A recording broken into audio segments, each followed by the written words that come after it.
Doucement.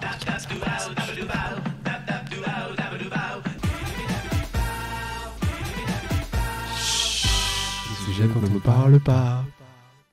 Bonjour et bienvenue dans ce nouvel épisode de Chut, les sujets dont on ne parle pas, l'émission qui aborde des thèmes secrets et tabous peu abordés dans notre société. Aujourd'hui, la crise climatique apparaît beaucoup plus qu'avant dans l'actualité, mais il y a un sujet dont on parle moins et qui pourtant lui est lié, c'est l'éco-anxiété. Aujourd'hui, 71% des jeunes âgés de 15 à 17 ans disent souffrir d'éco-anxiété. Alors, de quoi parle-t-on exactement et quelle réalité ce terme vient couvrir ? C'est pour cette raison que notre émission va vous parler de l'éco-anxiété grâce à nos deux invités.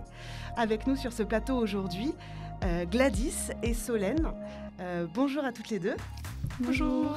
Merci d'avoir accepté notre invitation. Alors, comme d'habitude, dans l'émission Chut, il y aura une partie où vous allez partager avec nous vos expériences, à toutes les deux. Et puis, on passera à nos deux petites rubriques qui s'appellent « On en parle ou pas ?» et enfin, on terminera avec la carte blanche de nos invités qui s'appelle « Ça reste entre nous ». Alors, on commence tout de suite avec une question qui a l'air simple comme ça et qui pourtant donne lieu à plusieurs types de réponses. Pour vous, c'est quoi l'éco-anxiété ? L'éco-anxiété, pour moi, c'est un état anxieux qui est lié à des gestes écologiques ou en tout cas tout ce qui est lié à la planète et tout ce qu'on peut faire par rapport à l'écologie. Donc ça peut se manifester dans le quotidien ou ça peut se manifester intérieurement quand on pense à forcément l'avenir.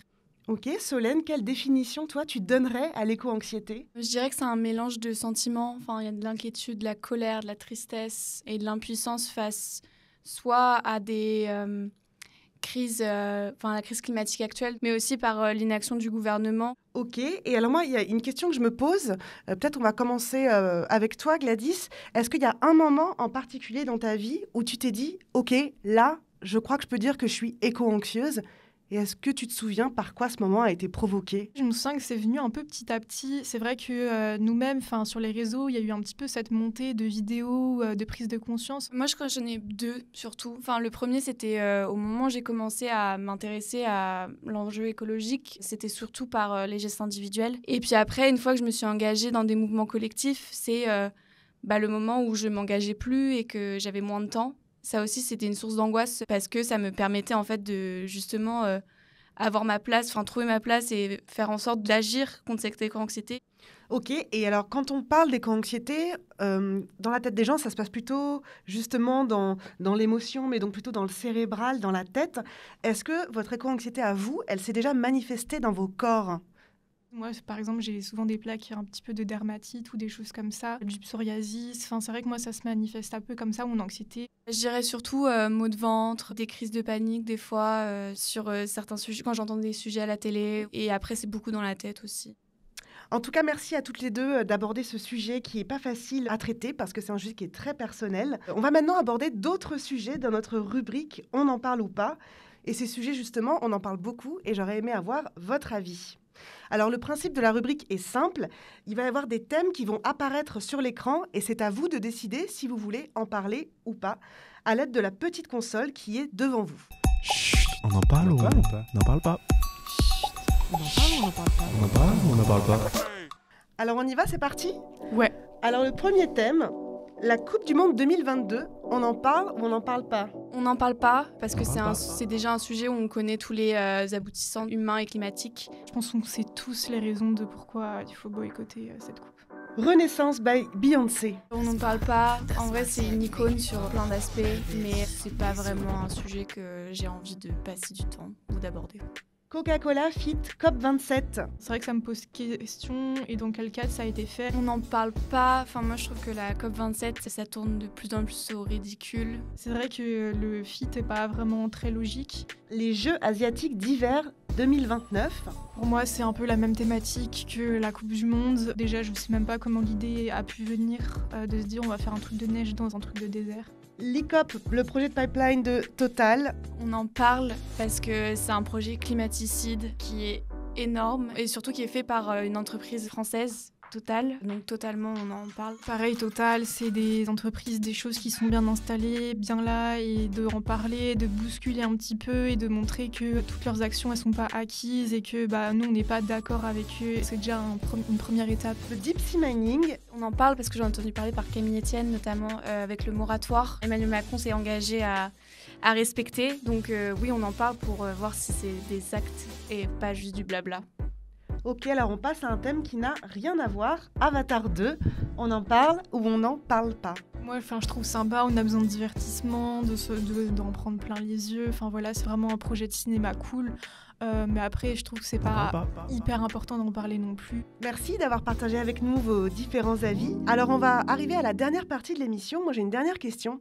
Par rapport à l'éco-anxiété que vous vivez, est-ce que vous avez trouvé des solutions pour l'atténuer ou au moins pour vivre avec? Et d'ailleurs, est-ce que c'est possible de vivre avec? L'éco-anxiété, en même temps, c'est sain. C'est une émotion qui est saine parce que justement, si on se rend compte que la planète va mal, c'est plutôt un sentiment qui est légitime et qui est logique. Ça permet un peu de l'accepter et de passer outre, de vivre avec cette anxiété. Moi, ce qui m'a aidée, c'est surtout d'agir et de rentrer dans un collectif. Pareil, je me suis engagée dans un collectif qui fait que j'ai l'impression de contribuer à grand. Déjà, contribuer pour 6 idées, je trouve c'est super parce que on s'aligne avec nous et au moins on se dit je pourrais faire mieux ou quoi, mais au moins je m'active et j'essaye de faire des choses. Ok. Alors pour aider nos auditeuristes qui peut-être eux aussi souffrent d'éco-anxiété, quand votre sentiment d'éco-anxiété est trop fort, est-ce que toutes les deux, il y a des mots ou il y a des pensées que vous vous dites, que vous avez appris à vous dire pour essayer peut-être de vous calmer et d'atténuer un peu cette anxiété-là?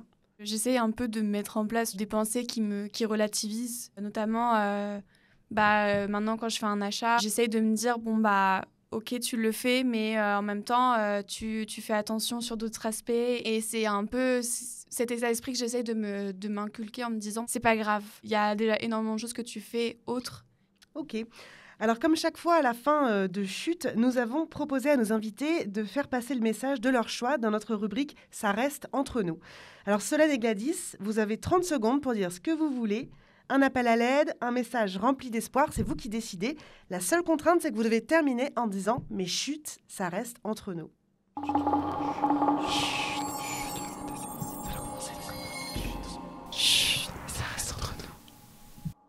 Je dirais à toutes celles et ceux qui vivent l'anxiété que vous n'êtes pas seuls et que c'est un sentiment qui est partagé par énormément de personnes. Encore une fois, c'est tout à fait normal de ressentir de l'éco-anxiété. Aujourd'hui, on a un système, on a quelque chose qui est installé où en fait les choix faciles sont vraiment les choix du coup le moins écologiques. Et c'est vrai que les choix les plus difficiles, c'est ceux qui demandent le plus de concessions dans nos habitudes de vie, etc.